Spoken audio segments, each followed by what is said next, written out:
Welcome. In front of me is a Xiaomi Redmi Note 8T, and today I'll show you how to go through the setup process of the device.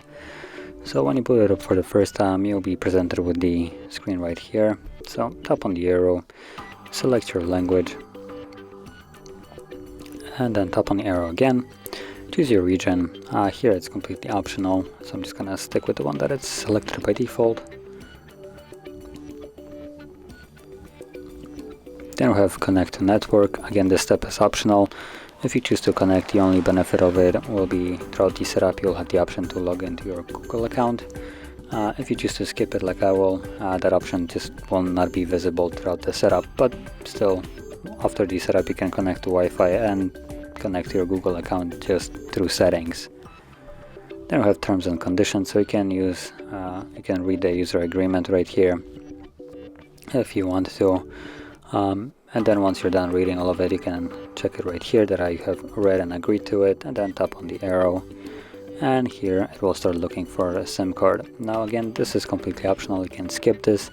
If you insert a SIM card, it will just work like it's supposed to, and you can do it at any moment in time after the setup. Right now it completely doesn't change much, apart from you being able to receive and send, for instance, messages, calls, but other than that, in terms of a setting up, it requires nothing apart from just inserting the card. Then we have Google services, so we have location, scanning, and send user and diagnostic data. Now you can read each one of them what it exactly does, and if you don't want it, you can disable it. Now there are certain apps that will require location, primarily apps, well, maybe not require, but will really want it. For instance, smart apps for like watches, Google Maps, stuff like that will want location access so it can better determine your position. And then you have send user and diagnostic data, which seems to be self-explanatory. Gathers data, sends it to Google. And from there, once you choose to enable, disable it, completely up to you. Scroll down and you'll have the accept button. And from here you can set up a password. So you have two different options. You have the fingerprint and screen lock. And the screen lock has three options. So you have PIN, pattern, and password.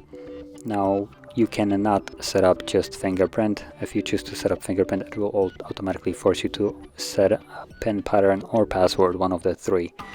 But if you want to set up a screen lock, you will not be required to have a fingerprint. Skip this for now. Then we have additional settings, so location again. Now this is Xiaomi now basically wanting you to enable it in a way. So we have location, user experience, programs, send diagnostic data automatically, send automatic system updates, and personalized ads along with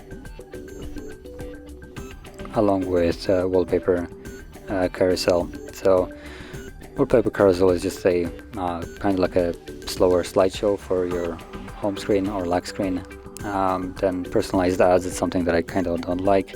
It basically looks for what you're searching for. So if you search for dog food, guess what ads you will be getting next? Dog food. So I don't like basically phone checking what I'm searching for. And then all that you can actually read in the view details if you want it or not. And then tap on the arrow, choose a theme, select whichever theme suits you.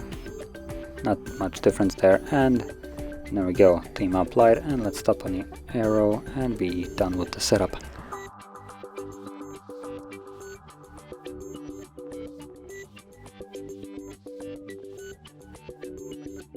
And there we go. So if you found this video helpful, don't forget to hit like, subscribe, and thanks for watching.